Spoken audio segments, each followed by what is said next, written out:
Hey guys, it's Russell back, and on today's video, we're going to ask the question, will it hurt to wash an extremely hot black vehicle in the sun? So as you can see, we've got a really nice clear sky.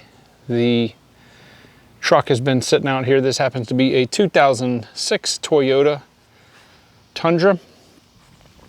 And this thing is dirty. Look at that. So we're going to foam this with the MTM submachine gun style foamer like we used to do. And we're going to see what happens if we let the foam dry up on this car or this truck. Now, just by feeling, this is, I can't hold my hand on it very long.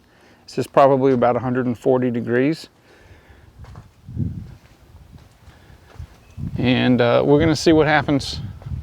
I'm going to use a mixture of probably Meguiar's Gold Class and Adams, the red Adams car soap, and let's just see what happens. All right, I'm going to take my infrared thermometer here and see what the temperature. Oh, I was wrong.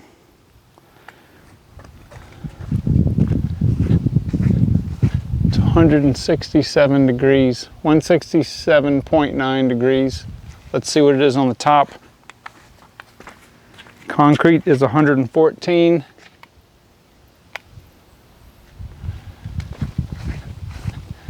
It's 175.9 degrees on the top. So let me go ahead and get everything set up, and we'll just lay the foam out on this, let it dry, and see what happens.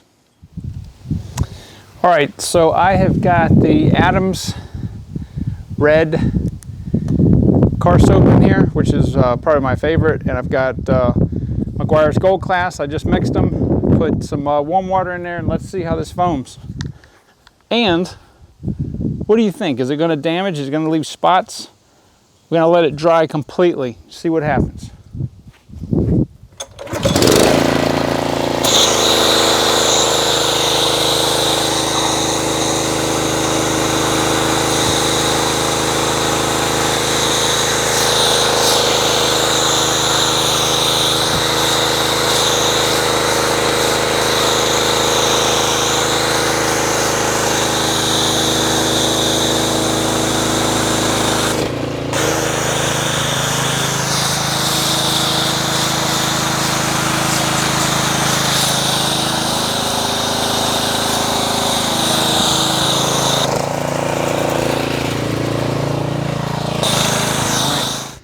That is some seriously thick foam.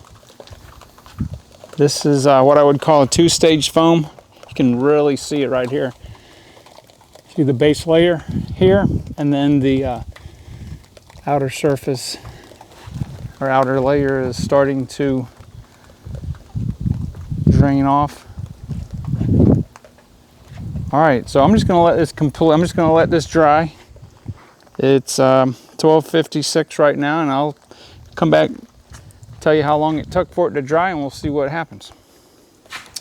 All right, so we are at 1:16, so it's been 20 minutes. And this looks like a mess. But the question is, has it damaged anything? It just feels like nasty dried soap.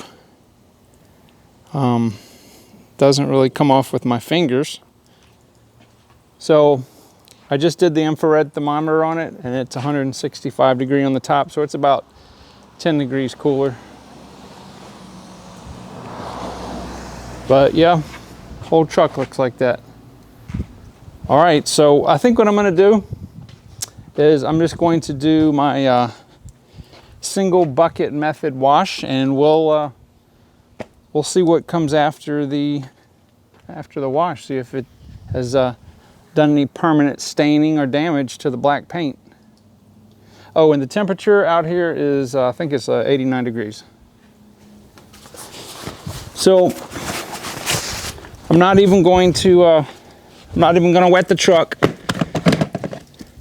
So I do multiple mitt method. Meaning I'm gonna do use one side of the mitt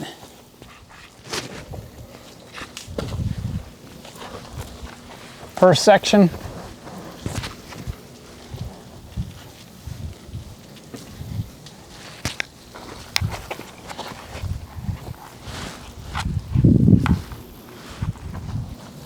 All right, then I'm gonna flip it over.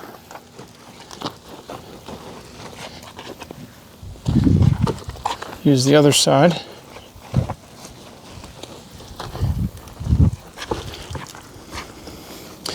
So if you guys have been following the channel at all, you know I do not believe in the 2-bucket method because, well, it's not a good way to go. I'm gonna explain that to you right now. So both of these sides of the mitt are dirty. If I take this, I don't care if I have a grit guard or a rinse bucket or whatever, and I go and dunk this in there, try to clean it, it's not going to get everything out. Okay, there's going to be sediment that you're not going to be able to get out. And the reason is because it takes a lot more agitation than you think to get the mitt clean.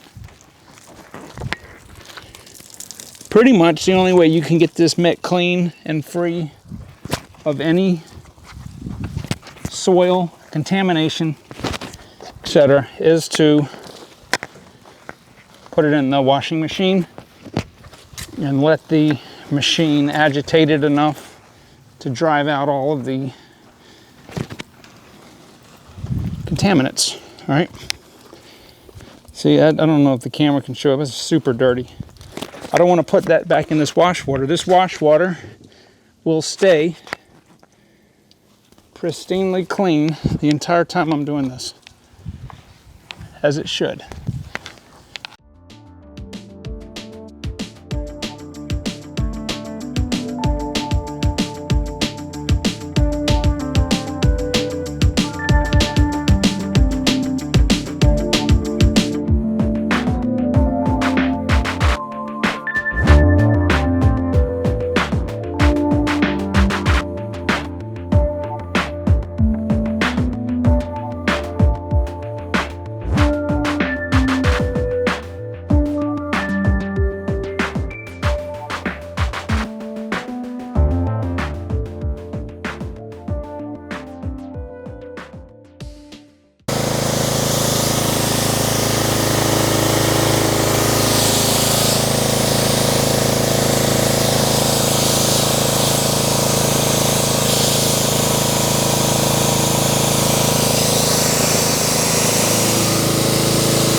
So let's see if we have any damage.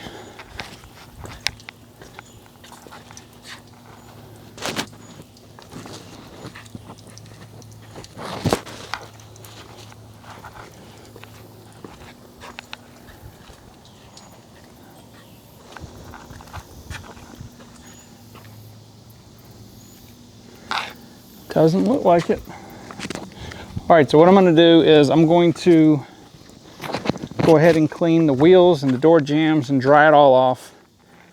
And we'll pull it in the garage and we'll look at it under the fluorescent lights and see if there's any staining or damage to the paint from having all that soap dry on there. Be right back.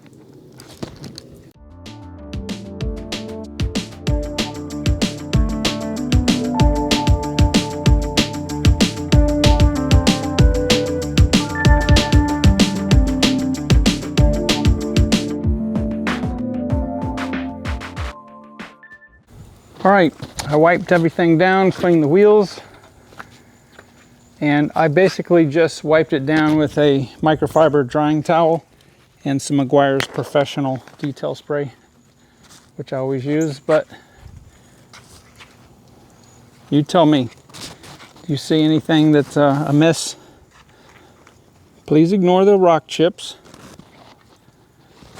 It's been over a year since I actually clay barred this. This is the factory paint 2006 Toyota Tundra.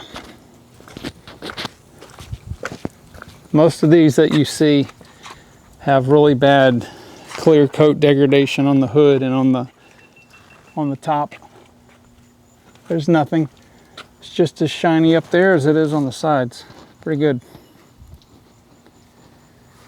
All right, so I think we can agree that you don't want to let you obviously don't want to let your soap solution dry on the vehicle, and it's better to obviously to wash it in the shade. But if you don't have shade available when you're getting ready to wash your vehicle, especially if you've got black paint, don't be afraid to go ahead and wash it up.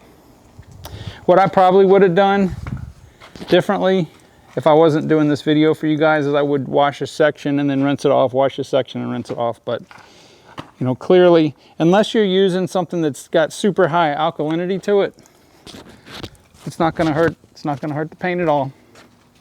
You may have to re-soap it, but that's it. All right, guys. Well, thank you for watching. If you want to see more of these videos, just let me know down in the comments, and I will talk to you later.